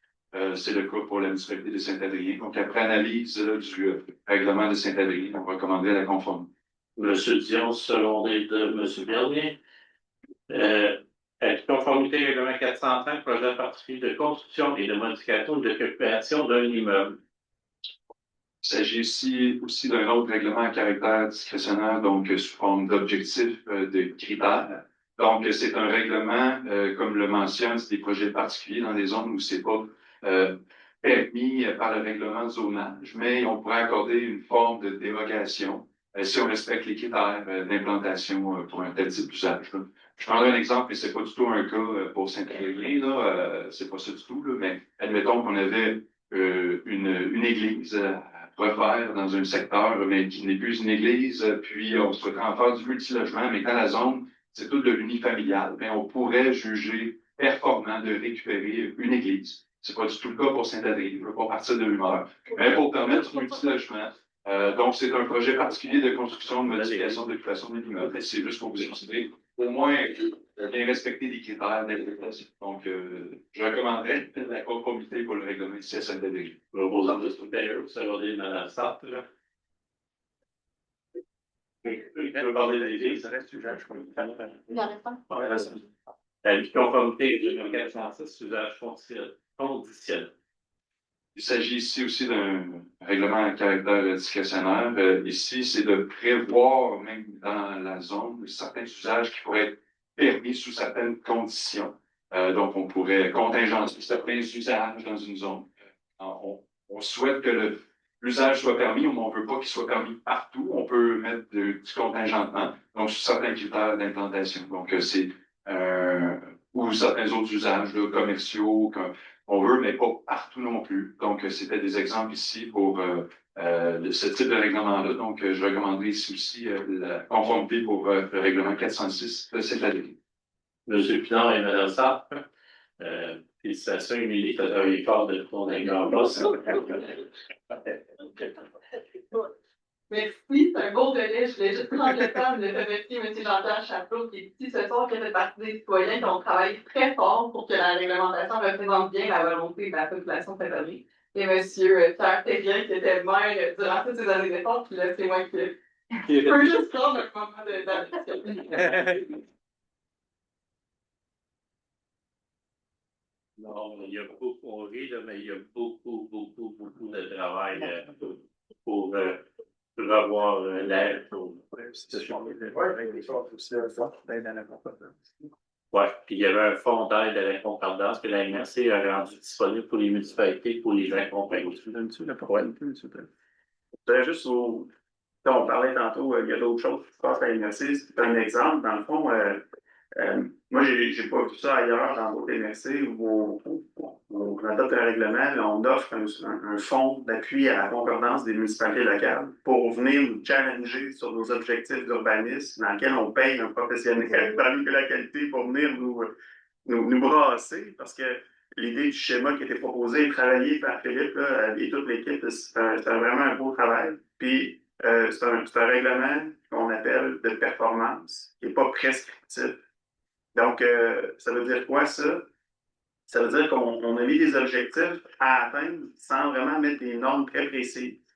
Et pour que le schéma soit performant, bien, ça prend de la performance dans les municipalités locales. Et ici, on voit le reflet aujourd'hui, mais je pense que tout le travail des municipalités qui a été fait, il y a de l'innovation dans ces plans d'urbanisme-là.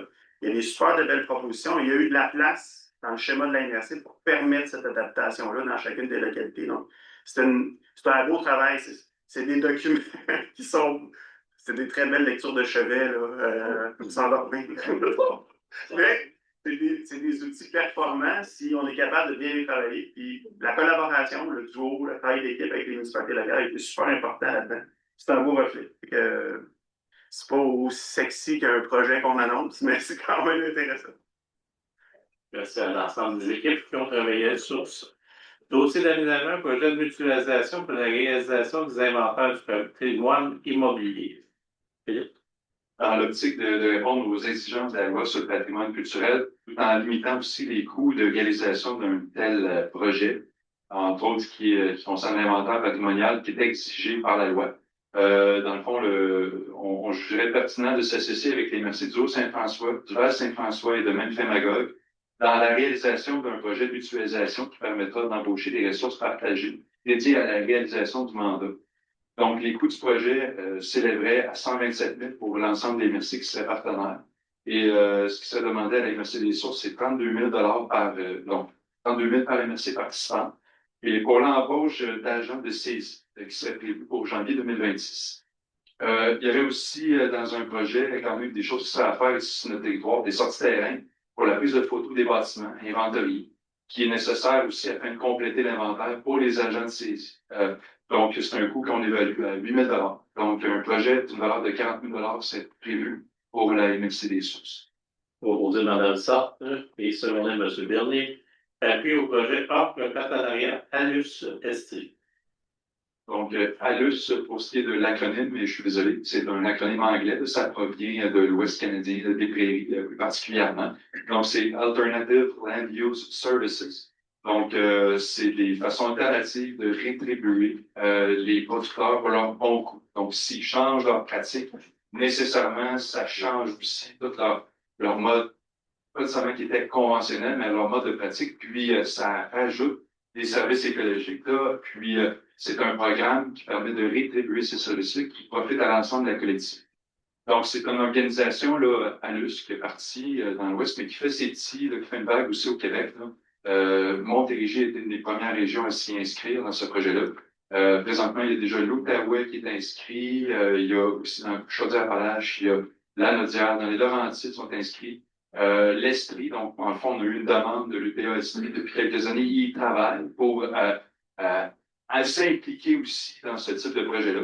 Donc, c'est tout à fait intéressant de ce point de vue-là que l'UPA Estrie s'inscrive aussi dans cette mouvance-là pour ajouter aux possibilités pour les producteurs agricoles de faire des bons aménagements sur leur territoire. Donc, depuis plusieurs années, les producteurs nous le nomment aussi, qu'on a fait les tournées du plan de développement de la zone agricole, soit cette reconnaissance-là de rétribution pour les services écologiques qu'ils mettent en place sur leur ferme, c'est des saines pratiques d'agro-aménagement. Donc, en réponse à cette volonté, la Fédération de l'UPA Estrie a amorcé toutes ces démarches pour démarrer une communauté ALUS en Estrie. C'est une communauté aussi qui est portée par et pour les producteurs. C'est important de le mentionner. Sur la communauté ALUS, il y a comme une forme de comité conseil. Ce serait fondamentalement, entre autres, des producteurs accompagnés aussi par d'autres, mais les producteurs seraient au centre aussi des préoccupations de quel type de projet ils souhaitent voir en Estrie se déployer. Ça constitue vraiment le meilleur levier pour encourager leurs pairs à poursuivre leurs efforts en matière de pratiques agricoles durables. Il serait demandé au Conseil d'une contribution financière de 5 000 $ par année sur un projet de 5 ans, donc un total de 25 000 $ sur 5 années pour la communauté ALUS en Estrie, qui va lever aussi du partenariat privé. Il y a déjà des entreprises qui ont été approchées et d'autres qui ont déjà répondu favorablement à ce projet-là. Et ALUS est entre autres un OBNL, mais considéré comme étant du privé, qui peut ajouter aussi à ce type de projet-là. Donc, il s'agirait d'autoriser le directeur général et greffier trésorier à signer les documents relatifs à cet entente et aussi au financement du projet ALUS. Proposé M. Dion, secondé Mme Fortier. L'entente sectorielle de développement bioalimentaire, puis au projet concertation d'entente sectorielle, au projet de mise à jour, planification stratégique. Donc, l'entente sectorielle de développement, c'est une entente sectorielle, surtout celle du bioalimentaire, qui roule depuis déjà plusieurs années. On en serait à la fin de la deuxième entente sectorielle, qui a levé beaucoup de financement au niveau de l'agriculture. Donc, une des belles ententes sectorielles qu'on a sur le territoire en Estrie. Donc, selon le cadre de gouvernance de l'entente sectorielle bioalimentaire de l'Estrie, le Conseil de l'industrie bioalimentaire de l'Estrie, le CIBL, est mandaté pour coordonner la concertation animée sous la forme d'une communauté de pratique, le comité de suivi des projets. Il agit aussi comme répondant officiel auprès du mandataire de l'ESD bioalimentaire et a la responsabilité de transmettre au comité directeur et à la table des merci de l'Estrie les comptes rendus des rencontres du comité de suivi des projets et de ses sous-comités. Le financement de la concertation, étant donné qu'on arrive à la fin de l'entente aussi, de la deuxième entente, prend fin un an un peu avant la conclusion de l'entente sectorielle bioalimentaire, donc qui est prévue en avril 2027. Le ministère de l'Agriculture propose un avenant afin de financer le site, donc d'aider à financer le site. Mais nécessairement, il y a une nécessité S'il y a un avenant du ministère de l'Agriculture qui est aussi une contrepartie du milieu. Donc, ça ne vient pas non plus simplement des argents du ministère de l'Agriculture, il faut y ajouter aussi une contrepartie. Donc, les MRC membres doivent contribuer, donc à une hauteur de 20 du montant total, ce qui représente 1 700 $ pour la MRC des sources pour une année supplémentaire. On va faire le pont vers la nouvelle entente sectorielle de développement bioalimentaire qui est en travail présentement. Donc, il y a aussi un autre projet qui est la mise à jour de la planification stratégique d'entente sectorielle en vue d'arriver à une troisième entente. Donc, elle se terminerait au 2 mars 2027 afin d'être prêt à mettre en œuvre la prochaine entente sectorielle dont la signature est prévue pour avril 2027. Donc, c'est du temps, une planification stratégique pour prendre le temps d'y réfléchir. Donc, le ministère de l'Agriculture propose aussi un avenant pour financer ce projet. Donc, il s'agit ici de contribuer à 20 du montant total du projet, ce qui représente 1 000 $ pour la MSC des sources. Donc, au total, une demande de contribution de 2 700 $ de la MSC des sources pour l'avenant du ministère de l'Agriculture. Proposé, Mme Rosard, selon les M. Pinard. On s'est rendu site d'emplissement d'environnement, site état des revenus et dépenses au 31 octobre. C'est conforme M. Perrault, Mme Forcier. Au délégation de pouvoir, la Régie internationale de restauration et de préservation des toilettes, la Régie RIPTL, résolution d'appui au FRR4 pour le programme de coopération dans le cadre de la gestion des stations de lavage et d'infrastructures de contrôle d'accès aux mises à l'eau. Nos municipales, les Trois-Lacs, la ville de Vallée-des-Sources, les municipalités de Wharton, Saint-Rémy, ainsi que la MRC des Sources et d'Arthabasca, de présenter un projet d'ajout d'un objet à la régie afin de lui déléguer les pouvoirs de gestion des stations de lavage, des infrastructures de contrôle d'accès aux mises à l'eau municipales des Trois-Lacs dans le cadre du volet 4, coopération et gouvernance municipale au fonds région ruralité. Cette modification des droits et pouvoirs doit se matérialiser avec une modification des statuts de la régie. Il s'agit d'appuyer cette démarche et le dépôt au programme de financement. Ça va, Mme Rosard, M. Dion. L'autorisation de signature de la Convention d'aide financière pour l'appréciation des risques d'inondation et l'analyse des solutions pour le bassin versant de la rivière Nicolet, secteur Trois-Lacs. On appelle ça les bureaux de projet. Oui, effectivement, donc les bureaux de projet sont mis en place depuis les inondations de 2017 et 2019. Suite à ça, il y a eu un plan d'action gouvernemental qui a mis en place les bureaux de projet au ministère des Affaires municipales. Donc, c'est un organe qui est dédié pour l'accompagnement des MSC face à la gestion des zones inondables. Il proposerait une aide financière de 200 000 $ pour la MRC des sources qui ne vient avec aucune contrepartie du milieu. Donc, c'est un financement à 100 des dépenses admissibles pour réaliser un projet d'accompagnement de la communauté riveraine du Trois-Lacs de 2026 à 2028. Ce secteur a été identifié en raison de sa vulnérabilité face aux inondations par le bureau de projet lorsqu'on fait leur analyse de l'ensemble du bassin versant qui va jusqu'au fleuve. Donc, le projet consiste à choisir des scénarios d'adaptation hypothétiques, travailler avec les populations qui bordent les Trois-Lacs et aussi du côté de la MRC d'Arthabasca, soit dit en passant, mais la MRC des sources a été identifiée comme étant porteur de l'entente. Ils vont avoir une contribution aussi, je veux dire, d'expertise du côté de la MRC d'Arthabasca, qui s'engagerait avec la concertation aussi. Donc, c'est des communautés du Trois-Lacs au complet, même du côté d'Arthabasca, ne sont pas oubliés, ça concerne aussi ce côté-là. Donc, ce serait d'élaborer une grille d'analyse pour peser le pour et le contre de chacun des scénarios, dans le but de recommander le meilleur scénario. Donc, il y avait des scénarios aussi économiques qui seraient basés là-dessus, donc à construire avec les populations. Donc, un financement, je le répète, de 200 000 $ du ministère des Affaires municipales. Dans ça, Mme Forcier, récupérer, c'est le budget 2027, c'est une régie que les élus opèrent en tant que tel, un centre pour le traitement des matières recyclables. Donc, on dépose le budget 2026 pour adoption par les partenaires de l'entente intermunicipale. Le Conseil de la MRC adopte le budget 2026 de la régie récupération de l'essai. On n'a pas de contribution financière, mais on va avoir des redevances. Je pense qu'on gère bien la régie. Monsieur Bernier, secondé de Mme Forcier. MRC Finances, état des revenus au 31 octobre. Monsieur Dion? Oui. C'était correct. Proposé, secondé de M. Perrault. Et la liste des chèques du 1er octobre au 31 octobre.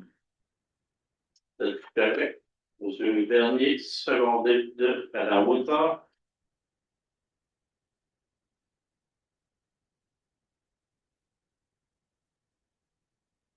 Tu as un mot à dire, Frédéric? Classification du budget suite à la rencontre de travail? Non.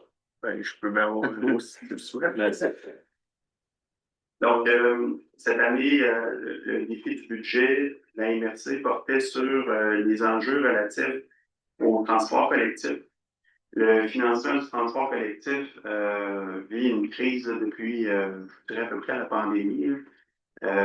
Juste pour vous exposer, la MRC des sources contribuait autour de 2021 à 14 500 en rapport annuel en transport collectif. Actuellement, avec la proposition budgétaire, on est rendu à 149 600 en subvention en transport collectif. Donc, on a x10 en à peu près 3 ans. Les coûts du transport ils ont explosé. Puis le modèle de gestion amène à réfléchir sur comment on va pouvoir continuer parce que vous l'avez probablement suivi. Là, on a dû faire des coupures de services en 2024, je pense. Puis là, on a essayé de ramener ça. On a pu renégocier un nouveau contrat pour un transporteur. Et que ça, c'est un défi important. L'autre chose aussi, le nouveau pacte fiscal, on en a parlé tantôt. Le pacte fiscal fait en sorte que, oui, le gouvernement nous a pas coupé sur les sommes qu'il nous délègue, mais il a considérablement restreint nos mécaniques d'accès à ces fonds-là. Donc, je vous donne un exemple. Avant, je pouvais lui envoyer une reddition de compte sur l'ensemble des décisions du Conseil pour l'engagement de fonds. Puis sur cet engagement-là, il pouvait dire, ben oui, tu as utilisé 70% de ton enveloppe, donc je peux t'en renvoyer d'autres. Donc, je pouvais travailler avec mes partenaires puis m'assurer de gérer leur édition de compte. Il y avait comme une relation de confiance, je pourrais dire, qui s'était établie avec le gouvernement et les MRC. Et là, le Conseil du Trésor a dicté les nouvelles règles qui fait que je dois lui fournir les preuves de réalisation des projets. Fait que si je procédais à un engagement en 2026, ou mettons, je vais prendre une année antérieure, 24, puis que le projet se réalisait en 25, des fois les promoteurs disent « Ah, j'ai des contraintes, là, je peux-tu le faire 6 mois plus tard? » Bien là, ce 6 mois plus tard-là, x1, x2, x3, tu sais, dans la dernière entente, c'est plus de 190 projets qu'on a réalisés. Donc, fait en sorte que ça m'empêche d'aller chercher l'argent supplémentaire. Fait que ça met beaucoup de pression sur les liquidités municipales pour être capable d'aider les promoteurs, les porteurs de projets ou les municipalités. Et donc, ça fait en sorte que la MRC, là, au niveau de sa gestion de son fonds de roulement, les liquidités, donc les taxes qu'on reçoit, les codes-parts des municipalités, fait en sorte que ça complexifie le budget de la MRC. On a aussi adopté un nouveau règlement sur la rémunération des élus au courant de l'année 2024. Donc, il y avait un gros rattrapage à faire. Les élus ici, là, pour une année complète, gagnaient 7 000 $. Donc là, il y a eu une augmentation, mais ça a de l'impact. Puis on a pris la décision de la ramener sur 2 années financières différentes à MRC. Donc, ces éléments-là ont ajouté une pression. Puis, je vous parlais tantôt des modalités du gouvernement, du FRR, mais plutôt que de nous permettre de faire la reddition de notre fonctionnement des MRC, bien, ils l'ont réduit, ils l'ont diminué de 15 %. Donc, 15 %, c'est une enveloppe quand même de 5 millions de $. Ça fait beaucoup d'argent qu'on perd en capacité de reddition de compte. Donc, ils nous la conservent pour réaliser des projets. Ça, c'est une bonne nouvelle. Ma mécanique d'accès au fonds va être difficile, mais au moins l'argent est là pour le territoire. Mais pour être capable de soutenir la réalisation des projets, bien là, je n'ai plus accès. Donc, ça met de la pression sur les codes-parts. Donc, vous allez sûrement en entendre parler là, quand les municipalités vont adopter leur budget, parce que les règles, c'est qu'une partie du fonctionnement de la MRC qui est déléguée sous code-part. Ça amène que cette complexité-là, ces changements de règles gouvernementales amènent à ce que la MRC en demande plus au niveau des municipalités locales pour le fonctionnement et l'accompagnement en termes de développement de projets sur le territoire. Je ne sais pas si ça fait un bon topo pour vous aider, expliquer un peu, contextualiser le budget de la MRC. Je pourrais nommer au moment des points les proportions d'enveloppe que représente le budget de la MRC. Merci, M. Marcotte. Donc, pour compléter la fin de l'année 2025, appropriation de surplus, le Conseil de la MRC s'approprie la somme de 173 286 à même les surplus accumulés non affectés afin d'équilibrer l'exercice financier 2025. La plus grosse dépense, pourquoi? Parce vous avez vu à l'extérieur, on aurait fait la cour du stationnement qui en avait grandement besoin. On a été capable de passer beaucoup de dépenses dans l'opération courante de la MRC, mais il manquait un montant d'environ 175 000 $. Donc, proposé par M. et Mme Forcier. MRC budget 2020, approbation de surplus le Conseil de la MRC s'approprie la somme de 119 316, même les surplus accumulés non affectés au 31 décembre, afin d'équilibrer le budget 2026. Donc, c'est tous des projets qui reviennent presque jamais d'année en année en tant que tel. Donc, proposé par dans le centre, M. Bernier. MRC budget 2026, fonctionnement de la MRC, c'est la partie 1. Donc, les 7 municipalités, c'est vraiment le fonctionnement à l'intérieur des prévisions budgétaires totales pour 2026 au montant de 6 966 880. Nous retrouvons un montant de 6 818 922. Quant à la partie 1 du budget, toutes les municipalités membres de la MRC, donc les 7 municipalités, le Conseil de la MRC des sources adopte la partie 1. Proposé dans la Windsor, secondé de M. Perrault. On s'est rendu à MRC budget 27, fonctionnement de la MRC, mais la partie 2, c'est 5 municipalités à l'intérieur des prévisions budgétaires totales pour l'année 2026 au montant de 6 968 880. On a un montant de 14 250. Quant à la partie 2 du budget pour 5 municipalités de la MRC, donc Saint-Adrien, Saint-Gallin, Saint-Georges, Amsud et Wharton. Donc, la partie de la FQM, c'est 6 750 et aménagement et OMH, 7 500 pour un total de 14 250. Monsieur Pinard, secondé de Mme Forcier. MRC, budget, administration générale, la régie des Trois-Lacs, la partie 3. À l'intérieur des prévisions budgétaires totales 2026 au montant de 6 986 880, nous retrouvons un montant de 123 000 quant à la partie 3. Donc, c'est 2 municipalités, la ville de Val-des-Sources et la municipalité de Wharton. Donc, la régie intermunicipale, c'est 105 708 et la régie intermunicipale pour la contrôle des descentes de bateaux, c'est 28 000 pour un total de 133 708, proposé Mme Forcier et M. Dion. Donc, on s'est rendu au règlement. Donc, on donne l'avis de motion pour avoir nos codes parts. Ça va être la même chose pour les 4-5 prochains points. Projet de règlement 292-2025, code part 2026 dans partie 1. Partie 1, c'est l'ensemble du fonctionnement. Donc, proposé de M. Bernier, l'avis de motion est donné par le conseiller Bernier. Le projet de règlement pour la code part, partie 1, par Mme Sapp, secondé de Mme Forcier. Avis de motion, projet de règlement code part, partie 2, on se rappelle, c'est l'OMH et FQM. Donc, M. Perrault, M. Dion. Juste l'avis de motion de M. Perrault. L'avis de motion. Projet de règlement code part, partie 2, encore la même chose, M. Dion et Mme Windsor. Avis de motion, projet de règlement code part, partie 3, ça c'est la régie. Donc, un avis de motion. Un avis de motion par Mme Forcier et projet de règlement code part, partie 3. Donc, Mme Forcier et M. Dion. Donc, c'est les 2 municipalités qui sont membres de la Régie des Douanes. Donc, on s'est rendu cotisation pour payer la FQM. Le Conseil de la MRC adopte les cotisations 2026 à la FQM des municipalités suivantes pour le montant de 7 489 pour la municipalité de Saint-Adrien, Saint-Gallin, Saint-Georges, Amsud et Wharton. M. Perrault, secondé de Mme Windsor. Congrès FQM, l'hébergement, le Conseil de la MRC autorise le directeur général à signer un contrat garantissant la réservation d'un bloc de 15 chambres au Palace Royal pour l'hébergement des élus qui participeront au Congrès 2026 au mois de septembre, 24 au 26 septembre 2026, pour déjà réserver les chambres. Mme Forcier, M. Perrault. Destruction des archives, la liste comprend l'ensemble des documents qui peuvent être détruits selon le calendrier de conservation. La liste est dans l'ordre des cotes et comprend le numéro de la boîte où se trouvent les dossiers en question. Ces documents ont atteint et même dépassé la date de fin de vie ou n'ont plus de valeur fiscale, financière ou administrative, pas plus que la valeur patrimoniale ou de recherche. C'est pourquoi ils peuvent et doivent être détruits. Proposé par Mme Charles, M. Pinard. On a varié, on a ajouté un mot de félicitation pour la 8e montée du Mont Anne. Donc, la MRC souhaite adresser toutes ses félicitations à M. Michel No pour avoir complété sa 1000e ascension du Mont Anne. Donc, c'est 1000 fois plus que moi. C'est tout un honneur en tant que tel. Hey, 1000 fois, là, c'est majeur. Il s'agit d'un exploit remarquable qui nous inspire toutes et tous à continuer de visiter notre magnifique montagne.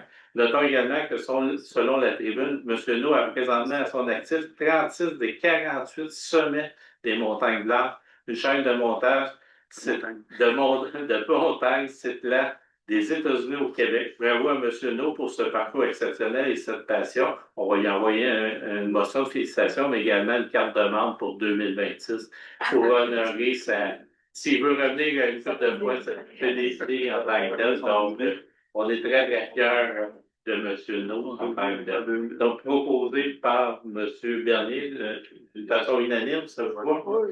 Donc, ça complète la levée de l'Assemblée. La prochaine séance, on se rappelle, le 21 janvier à 19h. On change d'heure, on la devance d'une demi-heure en tant que tel. Avec la levée de l'Assemblée, comme M. Perrault. Merci beaucoup tout le monde. Bonne soirée à vous.